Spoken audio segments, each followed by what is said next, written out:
The morning sun cast long shadows across the dusty plains of southeastern Italy as two massive armies prepared for what would become one of history's most decisive battles. The year was 216 BCE, and the Second Punic War had already raged for 2 brutal years, transforming the Western Mediterranean into a theatre of unprecedented destruction and ambition. On one side stood Rome, the rising power whose legions had conquered most of Italy through disciplined warfare and relentless expansion. On the other stood Carthage, the ancient maritime empire whose very existence now hung in the balance, represented by a polyglot army led by one of history's most brilliant military minds. The conflict had begun 2 years earlier when Hannibal Barca, the young Carthaginian general, had done the unthinkable. Rather than accept Rome's growing dominance or fight a conventional naval war in the Mediterranean, he had chosen to strike at the heart of Roman power by launching an audacious overland invasion of Italy itself. The journey had been legendary in its scope and suffering. Hannibal had marched his diverse army of Africans, Spaniards and Gauls through the treacherous passes of the Alps, losing nearly half his men to cold, starvation, and the fierce resistance of mountain tribes. Yet what remained was a hardened, veteran force that had already proven its mettle against Roman armies. The shock of Hannibal's appearance in northern Italy had reverberated through Rome like an earthquake. For centuries the Romans had fought their wars on foreign soil, pushing their boundaries ever outward while their homeland remained secure behind the natural barriers of sea and mountain. Now, suddenly enemy forces were ravaging the fertile plains of the Po Valley, and Roman citizens were fleeing their farms as Carthaginian cavalry thundered across fields their families had tilled for generations. The first encounters had gone disastrously for Rome. At the Trebia River in 218 BCE, Hannibal had demonstrated his tactical genius by drawing a Roman army into a carefully prepared ambush. Using the bitter December cold and his superior knowledge of the terrain, he had positioned troops in hidden positions along the riverbank. When the Roman legions crossed the icy waters to engage what they believed was Hannibal's main force, they found themselves attacked from all sides by fresh troops who had been concealed through the night. The slaughter had been comprehensive, with thousands of Roman soldiers cut down in the freezing mud or drowned in the swollen river. The following year brought an even more stunning defeat at Lake Trasimene. Here, Hannibal had perfected the art of the ambush on a massive scale. He had positioned his army in the hills overlooking the narrow pass between the lake and the mountains, then waited for the pursuing Roman army to march into what was essentially a killing ground. As morning mist rose from the lake, obscuring visibility, the Carthaginians had fallen upon the Roman column from 3 sides simultaneously. The consul Gaius Flaminius had died in the fighting, and his army had been virtually annihilated. So complete was the destruction that it took days for news of the disaster to reach Rome, and when it did, panic gripped the city. In response to these catastrophes, Rome had turned to Quintus Fabius Maximus, a cautious general who understood that conventional tactics would only lead to further disasters against Hannibal's superior generalship. Fabius had adopted a strategy of harassment and attrition, avoiding pitched battles while constantly shadowing the Carthaginian army. His troops would strike at Hannibal's foragers, cut off stragglers, and deny the enemy army the decisive victory it sought, while protecting Roman towns and supply lines. This approach, which came to be known as Fabian tactics, had frustrated Hannibal's attempts to force a conclusive engagement, and had earned Fabius the mocking nickname Cunctator, the delayer. But the Roman Senate and people had grown impatient with this cautious approach. The sight of enemy troops ravaging Italian soil while Roman armies seemed to cower in the hills was more than Roman pride could bear. The economy was suffering as trade routes were disrupted and agricultural production declined in the war zones. Perhaps most importantly, Rome's network of Italian allies was beginning to waver as they questioned whether their powerful patron could truly protect them from this Carthaginian threat. The pressure for decisive action had reached a crescendo in the spring of 216 BCE, when 2 new consuls were elected to lead Rome's military response. Gaius Terentius Varro represented the popular party and the common people's demand for aggressive action against the invaders. He was a man of humble origins who had risen through Rome's cursus honorum through political skill and populist appeals rather than military distinction. His speeches in the Forum had electrified crowds with promises to end the war quickly through bold offensive action. Lucius Aemilius Paulus, by contrast, represented the aristocratic faction and favoured a more measured approach. He was a seasoned general who had commanded legions in previous campaigns and understood the complexities of warfare against a cunning enemy like Hannibal. The tension between these two men reflected the broader divisions within Roman society about how to respond to the Carthaginian threat. Varro accused the aristocrats of cowardice and self-interest, claiming they prolonged the war to maintain their commands and enrich themselves at the state's expense. Paulus and his supporters countered that rash action would only lead to more disasters like Trebia and Trasimene. However, the popular will for aggressive action proved overwhelming, and the Senate authorized the raising of the largest army in Roman history to that point. The mobilization that followed was unprecedented in scale and ambition. Rome called up not only its own citizens, but also demanded contingents from every allied city and tribe throughout Italy. Veterans were recalled from retirement. Young men barely old enough to bear arms were pressed into service, and even slaves were offered freedom in exchange for military service. The entire Roman war machine was focused on creating a force so massive that it could overwhelm Hannibal through sheer numbers, regardless of his tactical superiority. When the levies were complete, Rome had assembled an army of approximately 80 to 90,000 men, divided into 8 legions plus an equal number of allied troops. This represented nearly 10% of Rome's entire military-age male population, a commitment that demonstrated both the state's desperation and its confidence in numerical superiority. The logistics of supplying and moving such a massive force was staggering, requiring thousands of pack animals, hundreds of supply wagons, and a complex network of depots and supply lines stretching back to Rome itself. Meanwhile, Hannibal's army had been reduced by 2 years of continuous campaigning to perhaps 40 to 50,000 effective fighters. However, what these men lacked in numbers they more than compensated for in experience and diversity. The core of his infantry consisted of Libyan troops, veterans of campaigns in Spain and Africa, who fought with captured Roman equipment and had adopted many Roman tactical innovations while retaining their own traditions of individual combat skill. These were supplemented by Gallic warriors from tribes in both Spain and northern Italy, fierce fighters who brought their own weapons and fighting styles to the Carthaginian cause. Spanish infantry provided another crucial element, disciplined troops armed with their distinctive falcata swords and experienced in both individual and formation combat. But perhaps Hannibal's greatest advantage lay in his cavalry, which was both more numerous and far superior in quality to anything the Romans could field. Numidian light cavalry from North Africa were legendary throughout the Mediterranean for their skill as horse archers and their ability to harass enemy formations while remaining virtually uncatchable in open terrain. These riders, who fought without saddles or bridles and controlled their mounts through knee pressure alone, could appear suddenly from clouds of dust, rain javelins and arrows on enemy formations, and disappear again before retaliation was possible. Heavy cavalry from Spain and Gaul provided the shock troops necessary for decisive charges, while their superior numbers meant that Hannibal could use mounted forces not just for reconnaissance and harassment, but as a genuine tactical arm capable of deciding battles. The diversity of Hannibal's army was both a strength and a challenge. Managing troops who spoke different languages, fought with different weapons, and came from cultures with vastly different military traditions required exceptional leadership and organisational skill. Yet this diversity also provided tactical flexibility that no homogeneous army could match. Hannibal could adapt his battle plans to take advantage of each unit's particular strengths, while compensating for their weaknesses through the complementary abilities of other contingents. As summer approached, both armies began manoeuvring through the heat-baked landscape of southeastern Italy, each seeking to force battle under favourable conditions. Hannibal had established a base near the town of Cannae, a Roman supply depot that controlled access to the rich agricultural regions of Apulia. The position was strategically crucial because it threatened Rome's grain supplies from the south, while providing Hannibal's army with access to the resources they needed to continue the campaign. More importantly, from a tactical perspective, the terrain around Cannae offered the open plains that would allow his superior cavalry to operate most effectively. The landscape around Cannae was dominated by gently rolling hills that descended toward the Aufidus River, known today as the Ofanto.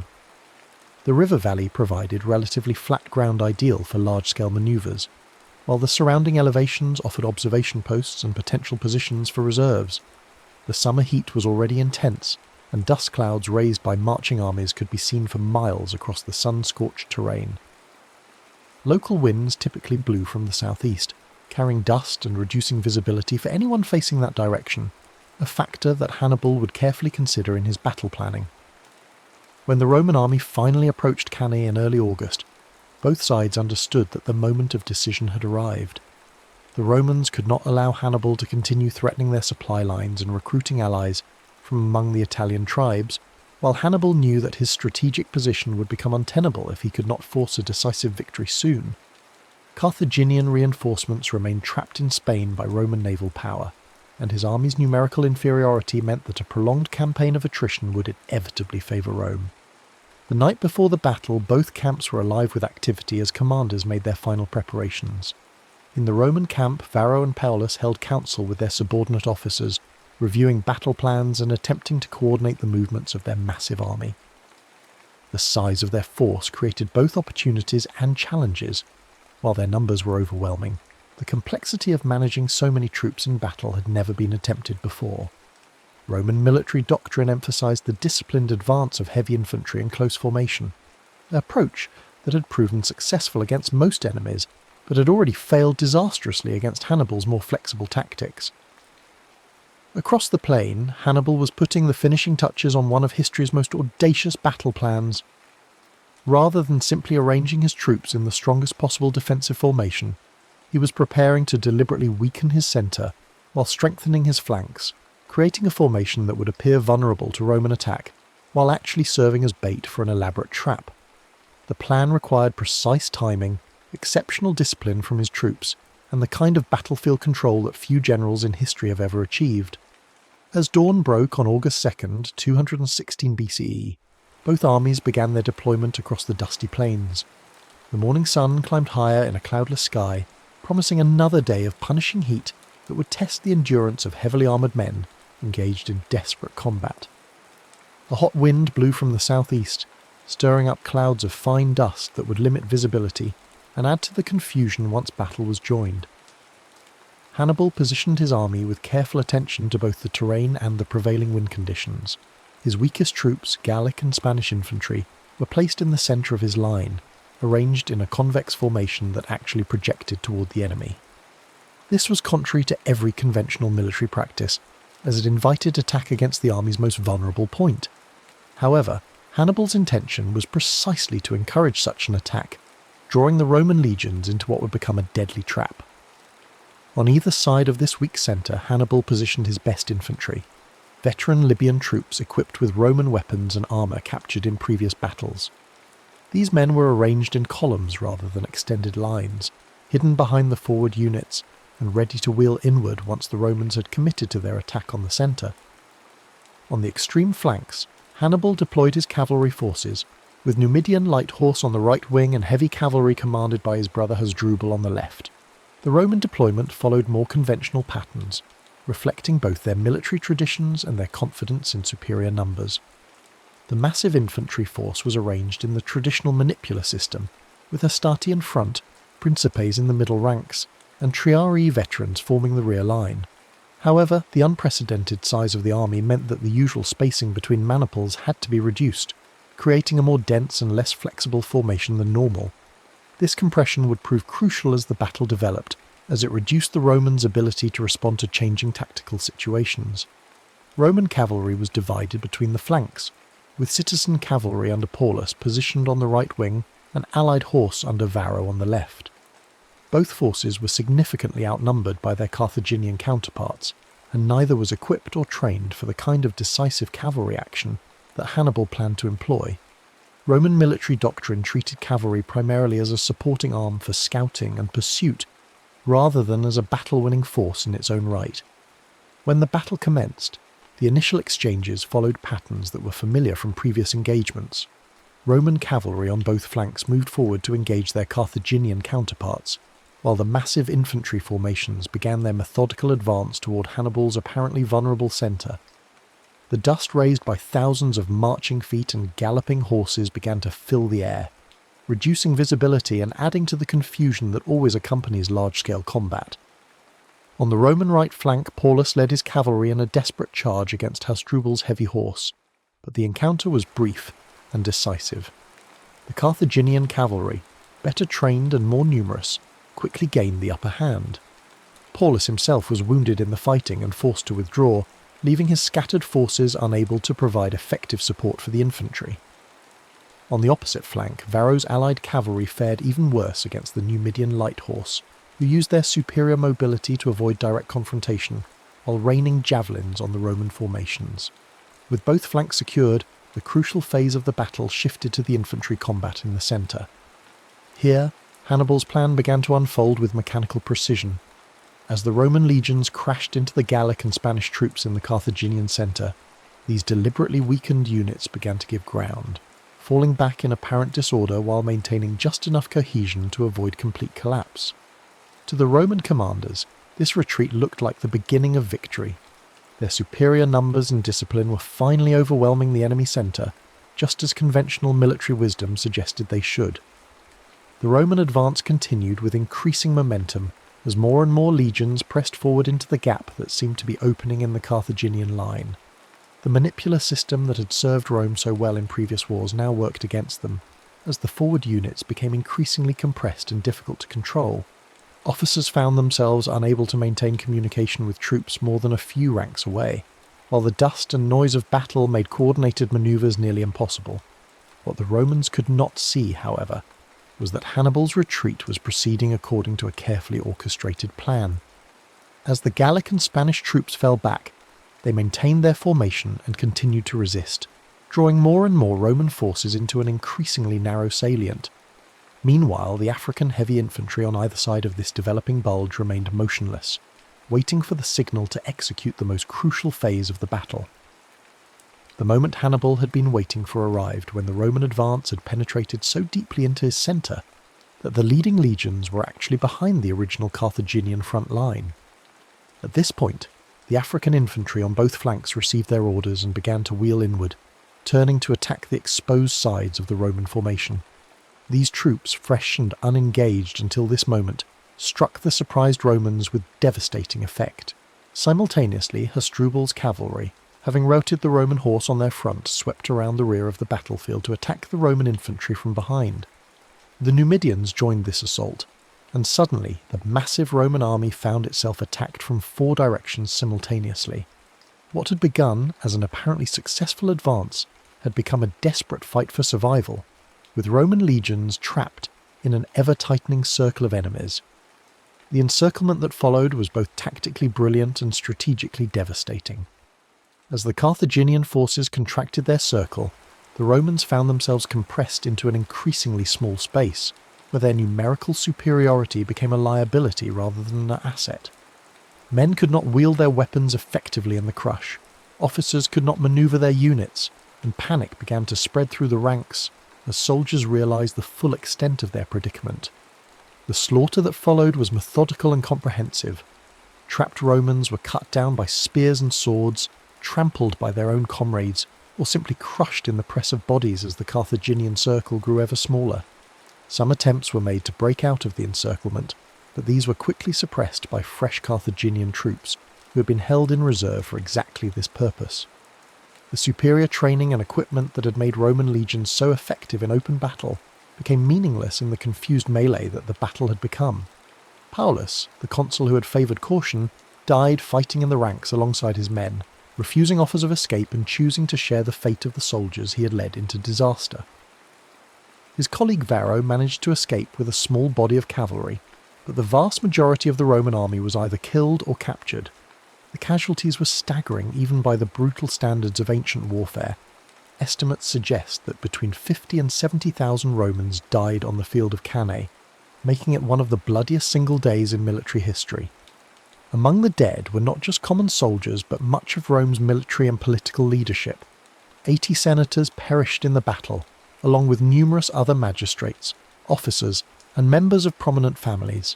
The cream of Roman society had been wiped out in a single afternoon, leaving the state facing not just military defeat, but a crisis of leadership that threatened its very survival. When news of the disaster reached Rome, the city was gripped by panic unlike anything in its history. Citizens fled to their homes, shops closed, and rumours spread that Hannibal was already marching on the city. The Senate met in emergency session to coordinate what seemed like preparations for a siege, while magistrates struggled to maintain order among a population that had suddenly realised their apparent invincibility was an illusion. Yet perhaps the most remarkable aspect of the aftermath was Hannibal's decision not to march immediately on Rome itself. His officers urged him to advance on the capital, while panic still gripped the city, and before the Romans could organise new defences. Some historians suggest that the city might indeed have fallen if Hannibal had struck immediately, while the psychological impact of Cannae was still paralysing Roman resistance. Instead, Hannibal chose to consolidate his victory by attempting to break up Rome's system of alliances throughout Italy. He released captured allied troops without ransom, hoping to convince them that Carthage offered better terms than Rome. He sent diplomatic missions to wavering Italian cities, promising favourable treatment to those who abandoned the Roman cause. This strategy was not without success. Several important cities, including Capua, the second largest in Italy, declared for Carthage in the months following Cannae. However, Hannibal's strategic pause also gave Rome the time it desperately needed to recover from the immediate shock of defeat. The Romans' response to Cannae demonstrated the resilience and institutional strength that would eventually enable them to dominate the Mediterranean world. Rather than seeking peace or abandoning the war effort, the Senate authorised new levies to replace the lost legions, recalled experienced commanders from other theatres, and implemented emergency measures to maintain the war effort. The Roman strategy shifted back to the Fabian tactics that had frustrated Hannibal before Cannae.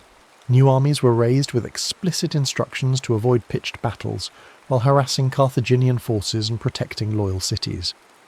The Romans also implemented a scorched earth policy in areas controlled by Hannibal, denying his army the supplies it needed for extended operations while gradually wearing down his forces through attrition. Perhaps most importantly, Rome's network of alliances proved more resilient than Hannibal had anticipated. While some cities did defect to Carthage, the majority remained loyal to Rome, motivated by a combination of fear, self-interest, and genuine belief in Roman protection.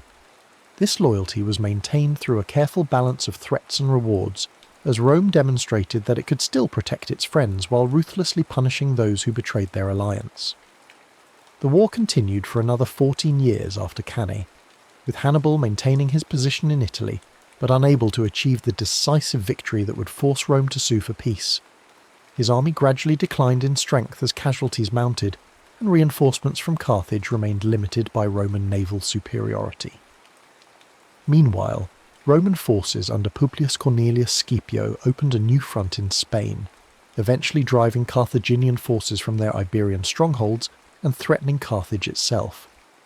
The final resolution came at the Battle of Zama in 202 BCE, where Scipio used tactics derived from studying Hannibal's own methods to defeat the Carthaginian general on African soil. The irony was complete when Scipio, later surnamed Africanus in honour of his victory, employed a modified version of the double envelopment that Hannibal had perfected at Cannae to achieve Rome's ultimate triumph in the Second Punic War. The Battle of Cannae's influence on military thinking extended far beyond the immediate conflict between Rome and Carthage. The double envelopment manoeuvre that Hannibal executed so brilliantly became the gold standard for tactical excellence, studied and emulated by generals throughout history. Napoleon Bonaparte analysed the battle extensively, and attempted to replicate its principles in his own campaigns, while German staff officers in both world wars sought to achieve Cannae-like encirclements of enemy forces. The American Civil War saw several attempts to recreate Cannae's tactical model, most notably at the Battle of Chickamauga, where Confederate forces achieved a partial double envelopment of Union troops. During World War II, the German concept of blitzkrieg was explicitly designed to achieve Cannae-style encirclements on a strategic scale, using rapid armoured advances to surround and destroy entire enemy army groups. Even in the modern era, military academies around the world continue to study Cannae as an example of tactical perfection achieved through superior generalship, careful planning, and flawless execution under pressure. The battle demonstrates how a smaller, weaker force can achieve decisive victory through superior strategy and the intelligent use of terrain, weather, and enemy psychology. The psychological impact of Cannae extended beyond its immediate military consequences to influence Roman national character in ways that would shape the empire's future development. The disaster taught Romans that their survival as a people depended not on avoiding defeat but on their ability to recover from catastrophic setbacks. This lesson would serve them well in future crises, from the invasions of Germanic tribes to the civil wars that marked the end of the Republic. The memory of Cannae also reinforced Roman determination never again to allow foreign armies to ravage Italian soil unopposed.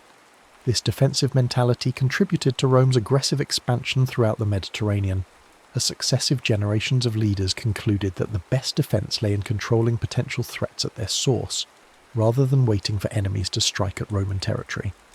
For Hannibal himself, Cannae represented both the pinnacle of his military genius and the beginning of his strategic failure. His tactical brilliance in achieving the perfect battle was matched by his inability to translate battlefield victory into lasting political success. The decision not to march on Rome immediately after Cannae has been debated by historians for over 2 millennia, with some arguing that the opportunity for decisive victory was lost forever in those crucial days following the battle. Modern analysis suggests that Hannibal's strategy of attempting to break up Roman alliances through diplomacy rather than military conquest was not necessarily flawed, but that he underestimated both Roman resilience and the strength of the alliance system he sought to destroy. His army, while tactically superior, lacked the logistical support and reinforcements necessary for the kind of sustained campaign that would have been required to force Rome's capitulation. The Battle of Cannae thus stands as both a testament to individual military genius and a demonstration of the limits of tactical excellence when not supported by adequate strategic resources. Hannibal's achievement in destroying a Roman army twice the size of his own remains one of history's greatest military accomplishments, yet his inability to capitalise on this victory ultimately contributed to Carthage's defeat in the broader war. Today, the plains around Cannae remain largely agricultural, with few visible traces of the carnage that once soaked the dusty soil with the blood of tens of thousands of soldiers. Archaeological investigations have uncovered artefacts from the battle, corroded weapons, armour fragments, and coins that provide physical evidence of the ancient conflict. These silent witnesses serve as reminders of a day when the fate of the Western world hung in the balance, decided by the tactical genius of one man and the courage of soldiers from across the Mediterranean who fought and died under the burning Italian sun. The legacy of Cannae extends beyond military history to encompass broader questions about leadership, strategy, and the relationship between tactical excellence and strategic success. It reminds us that individual brilliance, while crucial, must be supported by adequate resources and long-term planning to achieve lasting results. Most importantly, it demonstrates how a single day's fighting can echo through millennia, influencing military thinking and shaping the course of civilizations long after the dust of battle has settled and the warriors have returned to Earth. The immediate weeks following Cannae reveal the true character of both civilizations involved in this titanic struggle. While Hannibal celebrated his victory and attempted to capitalize on Roman panic, the response from Rome itself demonstrated the institutional resilience that would ultimately prove decisive in the broader conflict. The Senate, despite losing 80 of its members in the battle, continued to function and make crucial decisions about the war effort. Emergency magistrates were appointed to replace fallen leaders, new levies were authorized despite the catastrophic losses, and diplomatic missions were dispatched to ensure the loyalty of wavering allies. The Roman people's reaction to the disaster was perhaps even more remarkable than their government's response. Rather than demanding peace negotiations or calling for the recall of armies from other theatres, the citizenry demonstrated a grim determination to continue the struggle regardless of cost. Families who had lost sons, fathers and brothers at Cannae volunteered remaining male relatives for military service. Wealthy Romans contributed their personal fortunes to fund new legions, while poorer citizens offered their labour for fortification work and military production. This collective response was rooted in Roman cultural values that elevated duty to the state above individual survival or comfort. The concept of virtues, which encompassed courage, excellence, and moral strength, had been tested at Cannae and found to endure even in the face of unprecedented catastrophe. Romans understood that their civilization faced an existential threat, and they were prepared to sacrifice everything to ensure its survival. Hannibal, observing this Roman response from his camp in southern Italy, must have realized that his victory at Cannae, devastating as it was, had not achieved its primary strategic objective of forcing Rome to seek terms. Instead of breaking Roman will to resist, The battle seemed to have hardened their determination to continue the war until Carthage was completely defeated. The psychological warfare that had been so effective in previous campaigns was proving insufficient against an enemy whose cultural identity was built around the refusal to accept defeat. The diplomatic offensive that Hannibal launched in the aftermath of Cannae met with mixed results that highlighted the complex nature of Roman power in Italy. While some cities did abandon the Roman alliance, particularly in southern Italy where Carthaginian military presence offered immediate protection, the vast majority remained loyal despite the obvious military risks. This loyalty was based not merely on fear of Roman retaliation, but on genuine calculation of long-term interests and cultural affinity. Rome's alliance system differed fundamentally from the tributary relationships that characterized most ancient empires. Rather than simply extracting wealth and manpower from subject peoples, Rome offered a path to citizenship and full participation in Roman civilization. Italian allies understood that Roman defeat would not necessarily improve their situation, while Roman victory offered the possibility of advancement within an expanding imperial system. The defection of Capua, however, represented a significant strategic blow that demonstrated both the opportunities and limitations of Hannibal's diplomatic approach. As the second largest city in Italy and the centre of a rich agricultural region, Capua's adherence to the Carthaginian cause provided Hannibal with crucial logistical support and a prestigious symbol of Roman weakness. The city's leaders calculated that Carthaginian victory was inevitable and sought to position themselves advantageously in the post-war settlement. Yet Capua's defection also illustrated the fundamental problem with Hannibal's strategy. The city's decision was based on the assumption that Carthaginian military success would continue indefinitely, and that Rome lacked the resources to recover from defeats like Cannae. When these assumptions proved incorrect, Capua found itself isolated and vulnerable to Roman retaliation, ultimately suffering a brutal siege and harsh punishment that served as an object lesson to other potential defectors. The gradual shift in Roman strategy following Cannae demonstrated remarkable institutional learning and adaptability. The appointment of Marcus Claudius Marcellus as a key military commander marked the beginning of a more aggressive approach that combined Fabian harassment tactics with opportunistic strikes against isolated Carthaginian forces. Marcellus earned the nickname Sword of Rome for his willingness to engage Hannibal's army when circumstances offered reasonable chances of success. This evolving Roman approach was exemplified in the Siege of Syracuse, where Marcellus demonstrated that Roman forces could still achieve decisive victories against sophisticated opponents. The lengthy siege showcased Roman engineering capabilities and logistical endurance, while the eventual capture of the city eliminated a potential source of support for Carthage in Sicily. The death of Archimedes during the siege, despite Roman orders to capture him alive, symbolized the tragic costs of the broader conflict. Meanwhile, the emergence of Publius Cornelius Scipio as a major Roman commander marked the beginning of a new phase in the war that would ultimately lead to Carthaginian defeat. Scipio's campaigns in Spain demonstrated that Roman military leadership was learning from earlier defeats and developing new tactical approaches specifically designed to counter Carthaginian advantages. His victory at the Battle of Ilipa showed that Roman generals could now match Hannibal's own tactical innovations, using flexible formations and coordinated attacks to defeat experienced Carthaginian armies. The psychological warfare that had been such a crucial element of Hannibal's early successes was gradually losing its effectiveness as Roman commanders gained experience fighting Carthaginian forces. The terror that had gripped Roman armies after Trebia and Trasimene was replaced by a more pragmatic understanding of Carthaginian strengths and weaknesses.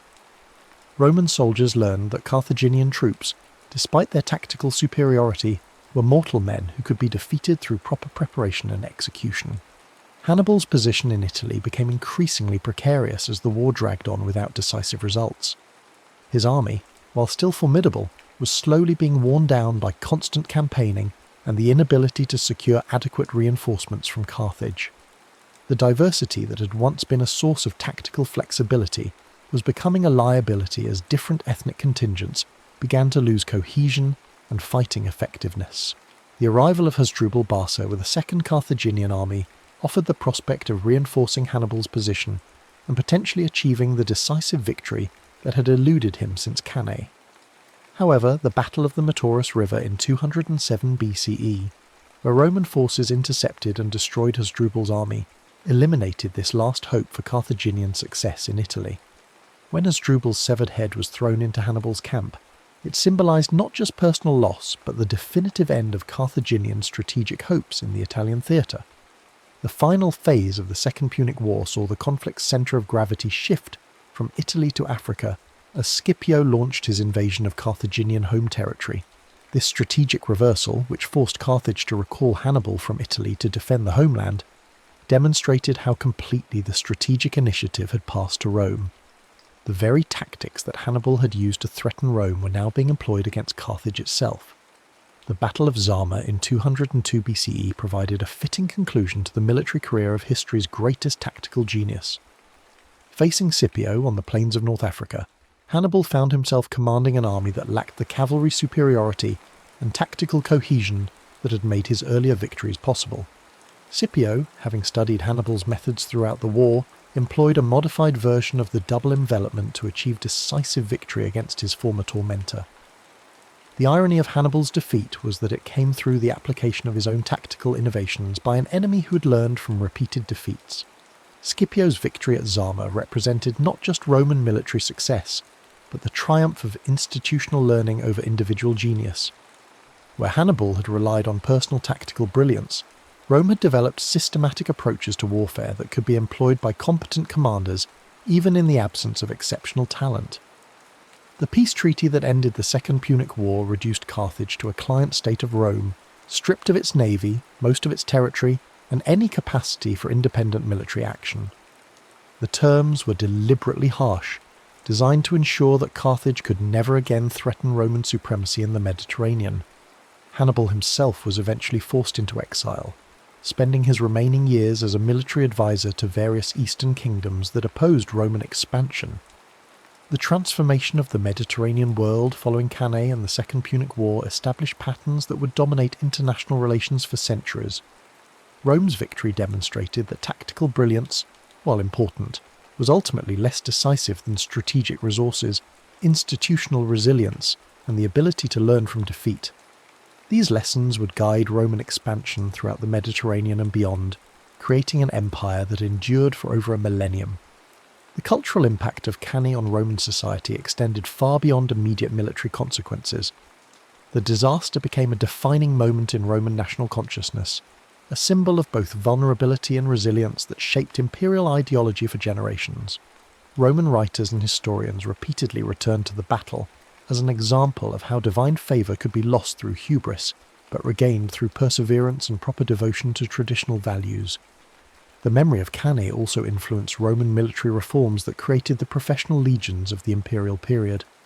The disaster highlighted weaknesses in the citizen-soldier system that made Rome vulnerable to enemies with superior military training and experience.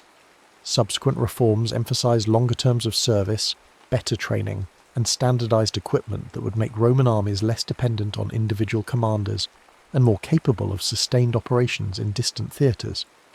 Educational systems throughout the Roman world incorporated lessons from Cannae into their curricula, ensuring that future generations of leaders understood both the dangers of overconfidence and the importance of institutional solidarity in times of crisis. The battle became a standard example in rhetorical training, used to illustrate principles of narrative structure, character development, and moral instruction that formed the foundation of classical education. The influence of Cannae on military thinking extended well beyond the boundaries of the Roman Empire to affect military development throughout the ancient world. Eastern kingdoms facing Roman expansion studied Hannibal's tactics as potential models for their own defensive strategies, while Roman enemies sought to replicate the psychological and tactical advantages that had made the Carthaginian general so formidable. Medieval military writers rediscovered classical accounts of Cannae during the revival of interest in ancient texts, incorporating lessons from the battle into contemporary military manuals and strategic thinking. The concept of the double envelopment became a standard element of military education, though few commanders possessed the skill or circumstances necessary to execute such a complex manoeuvre successfully. The Renaissance witnessed renewed scholarly interest in Cannae as military theorists sought to apply classical principles to contemporary warfare. The development of gunpowder weapons and changes in army organisation created new tactical possibilities, but the fundamental principles demonstrated at Cannae, the importance of reconnaissance, terrain analysis, troop morale and coordinated attacks, remained relevant to military professionals. Modern military historians continue to analyse Cannae as perhaps the finest example of tactical artistry in recorded history, a demonstration of how superior generalship can overcome seemingly impossible odds through careful planning and flawless execution. The battle serves as a case study in multiple military disciplines, from logistics and intelligence to leadership and battlefield psychology. Contemporary military academies around the world include Cannae in their core curricula as an example of tactical perfection that remains relevant despite changes in weapons technology and organisational structure. The principles that Hannibal employed — deception, concentration of force at decisive points, exploitation of enemy weaknesses and maintenance of tactical flexibility — continue to guide military planning in the modern era.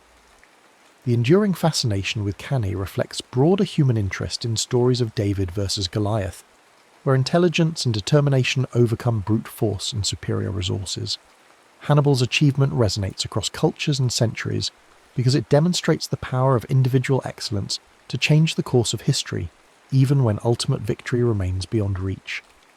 Yet the complete story of Cannae also serves as a reminder that tactical brilliance alone is insufficient to achieve lasting political objectives. Hannibal's masterpiece on the battlefield could not compensate for Carthage's strategic weaknesses or overcome Rome's institutional advantages.